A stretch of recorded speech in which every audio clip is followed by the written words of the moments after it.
Hello, my dear friends. How are you doing? Hope you are having an amazing day and not having to deal with drama. Ready for new stories I have for you today?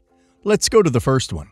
And don't forget to listen to the end of the story, guys, to hear my insights. Enjoy the stories, and don't forget to like and subscribe. And of course, don't forget to leave a comment. I, 42 male, married my wife, Emily, 38 female, 10 years ago. We met at a mutual friend's party, hit it off instantly, and everything just clicked. She was funny, charming, and intelligent, and I fell hard for her. We got married after dating for 2 years, and for a while, things were great. We bought a house, traveled a bit, and talked about starting a family someday. However, things started to change around year 5 of our marriage. Emily became increasingly unhappy with our life. She wanted more excitement, more money, more spontaneity. I, on the other hand, was content with our quiet life. I have a decent job as a software engineer, and while we're not wealthy, we're comfortable. I thought we had a good life, but Emily started becoming more vocal about her dissatisfaction. To be honest, I thought it was just a phase. I tried my best to keep her happy, planning more dates, spontaneous trips, and even considering moving to a more happening city, as she put it. But no matter what I did, it seemed like it was never enough for her. 2 years ago, my dad got very sick. He was diagnosed with terminal cancer, and the doctors gave him less than a year to live. My mom had passed away when I was young, so I was his only family. We were very close, and I felt like it was my duty to be there for him in his final days. I decided to move in with him and take care of him full-time. Emily wasn't thrilled about this decision. She was never particularly close to my dad, and complained that it would disrupt our lives. She didn't understand why I couldn't just hire a nurse to take care of him. But for me, it was about more than just providing care. It was about spending as much time as I could with him before he was gone. For the first few weeks, Emily tried to make it work. She would visit occasionally, but it was clear she wasn't happy. I could see the frustration on her face every time she came over. She complained about the smell of the hospital equipment, the constant doctor's visits, and the lack of privacy. Then, about 3 months into caring for my dad, Emily gave me an ultimatum. She told me that if I didn't come back home and start focusing on our marriage, she would leave me. She said she couldn't handle being neglected and living this way any longer. I was torn. I loved Emily, but my dad needed me. I told her that I couldn't abandon my father, not when he needed me most. That's when she left. She packed her bags and moved out of our house, saying she was going to stay with her sister in another city. I was devastated. Here I was, losing my father, and now my wife. But I couldn't focus on that. My dad's condition was worsening, and he needed me more than ever. My father passed away about 5 months after Emily left. Those were the hardest months of my life, but I didn't regret a single moment I spent with him. After his death, I was grieving, trying to pick up the pieces of my life and deciding what to do next. A few weeks after his funeral, the lawyer read my dad's will. He left me everything. To my complete shock, my dad had been far more financially secure than I ever realized. I knew he was well off, but I had no idea just how much he had. There were investments, properties, and a substantial amount of savings that totaled up to several $1,000,000. Overnight, I became a millionaire. I was stunned. It felt surreal. I had been so focused on his care that I never thought about his money or what he might leave me. I was grateful, of course, but I also felt overwhelmed. I didn't know what to do with it all, and honestly, I would have given it all up to have him back. About a month after I inherited my father's estate, guess who comes knocking on my door? Emily. She showed up with tears in her eyes, saying she was sorry for leaving and that she realized she had made a huge mistake. She said she wanted to make things right and was willing to work on our marriage. I was shocked. The last time I had heard from her was when she left. She hadn't called, texted, or even tried to check in while I was taking care of my father. Now suddenly, she wanted to come back? I couldn't help but feel suspicious. I asked her why she wanted to come back now, after all this time, and her answers were vague at best. She talked about how she had time to think, how she missed me, and how she realized she had been selfish. I didn't buy it. I felt like she was only back because she found out about the money. I asked her point blank if she knew about my inheritance, and she tried to play dumb, but I could see it in her eyes. She knew. I told her I needed time to think, and that I wasn't sure if I could just pick up where we left off. She cried, pleaded, and she said she would do anything to make it right, but I wasn't convinced. Over the next few weeks, Emily kept trying to reach out. She sent me long messages about how much she loved me and how sorry she was for abandoning me. I felt conflicted. I had loved her deeply, and a part of me wanted to believe she was sincere. But another part of me knew that if the situation were reversed, if I hadn't inherited anything, she wouldn't be here now. I started talking to friends and a therapist about what I should do. Most of them agreed that Emily was likely more interested in the money than in me. My therapist suggested that I needed to think about what I wanted for my future, not just what Emily wanted. After a lot of soul-searching, I decided to move on. I told Emily that I couldn't take her back, that too much had happened, and I didn't trust her intentions. She blew up at me, calling me selfish and saying I was throwing away everything we had built together.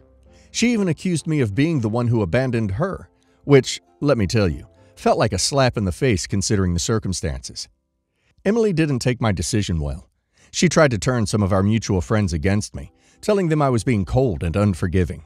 But most of them knew what had happened with my dad and sided with me.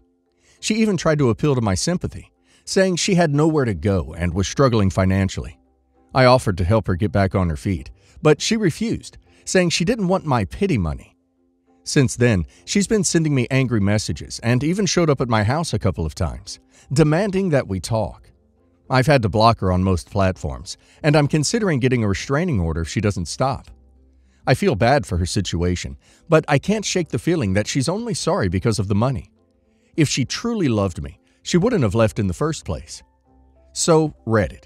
Am I the a-hole for refusing to take my wife back after she left me while I was caring for my dying father, only to return when I became a millionaire? OP is absolutely not the a-hole here. His wife showed her true colors when she left OP in his darkest hour. Now that OP is in a better place financially, she suddenly wants to patch things up? OP should not let her manipulate him. OP deserves someone who values him for who he is, not for what's in his bank account.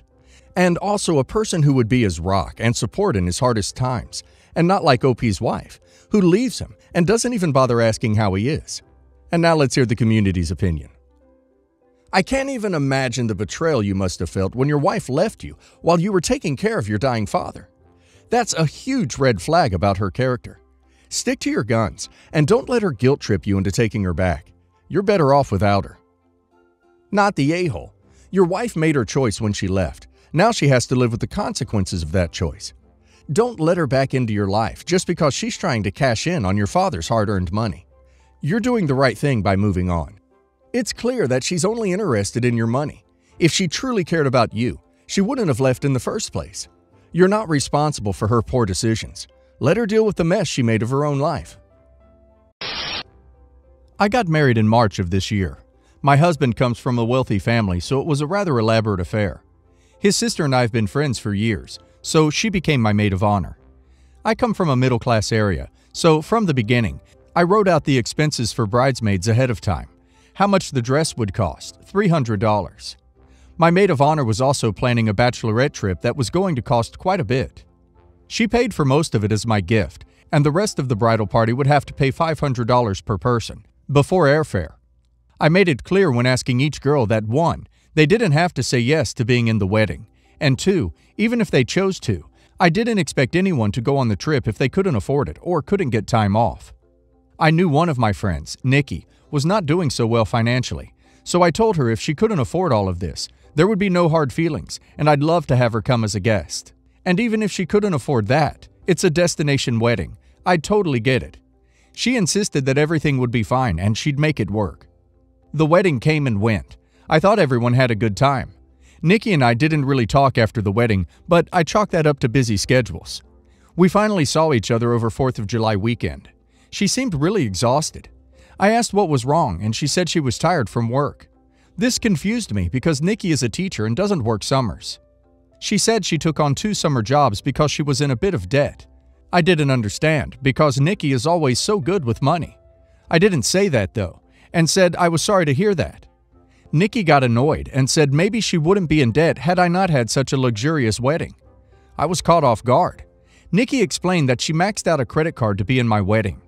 I felt really guilty, saying I never wanted that. She was still annoyed with me and said it was my fault. I got a little annoyed myself and pointed out she knew all the expenses up front, and I gave her several outs, even saying if she didn't come to the wedding, we'd be fine. She said she wanted to support me, but I should have considered everyone's budget. I asked why I shouldn't have a nice wedding because she couldn't afford it. She left the barbecue and we haven't spoken since. Am I the a-hole? The way to include non-wealthy people, most people, is to make it affordable, not to tell them you won't mind if they miss it. In fact, saying that is worse than saying nothing. You shouldn't have considered her budget. You should have just paid. I've always thought it was gauche and classless to throw a party and expect others to pay for it. Your husband's family externalized their cost onto the poor, which is sadly typical class behavior. Yes, the a-hole. I liked how the hen party was only $500 plus airfare. Whenever I've planned hen parties, we've budgeted 150 to 200 pounds per person, including travel. If you actually care about your friends and want them to come, you make it affordable.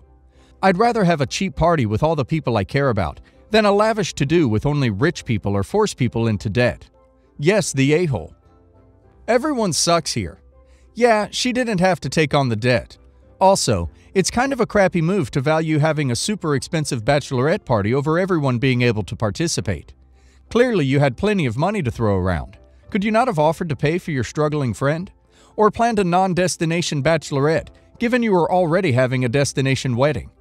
Planning a wedding and bachelorette that only your rich friends can attend doesn't make you a particularly good friend, even if you're entitled to do so. I mean, it's her wedding though, and she can have it wherever she wants. And the maid of honor paid for most of the bachelorette party, not her. I personally wouldn't be able to afford this kind of stuff if I was her bridesmaid, and I don't think she did anything wrong. I, 24 female, got married to my husband, 25 male, recently. Our wedding was everything I imagined, and I love him so much. But his mom is just plain awful. Let's just say she would give Tylenol a headache.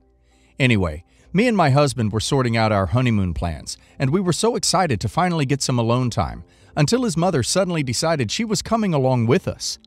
We were slightly taken aback, and genuinely thought she was kidding, so we laughed it off. She glared at us, straight face and all. She said, "I'm coming along, aren't I?" Me and my husband couldn't help but laugh. More of an awkward laugh, I guess. Mother-in-law then said, "What's so funny? I'm serious." My husband then said, "No, Mom, you're not coming. Why would you think that?" And then started laughing again. Mother-in-law was shocked. She said, "What do you mean? Mother-in-laws always go on the honeymoon." Of course they don't. I have no clue where she got that from, but she was adamant she was coming along. Me and my husband then said that it was our alone time, and our honeymoon was for us and us only. Mother-in-law was furious and snapped at us, saying she deserved to come since she helped so much with the wedding.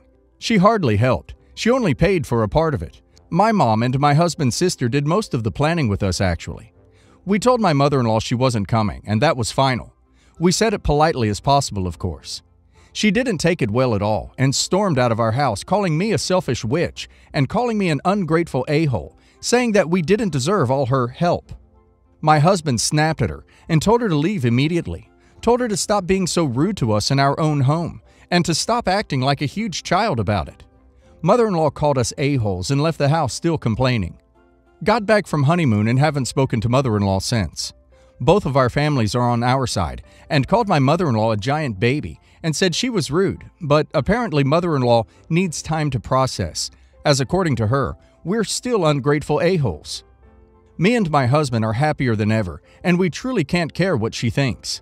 I personally don't see anything wrong with the way me and my husband reacted, but from the perspective from other people, were we the a-holes or were we in the right? You told an emotional toddler no. She then threw a toddler tantrum and rage quit.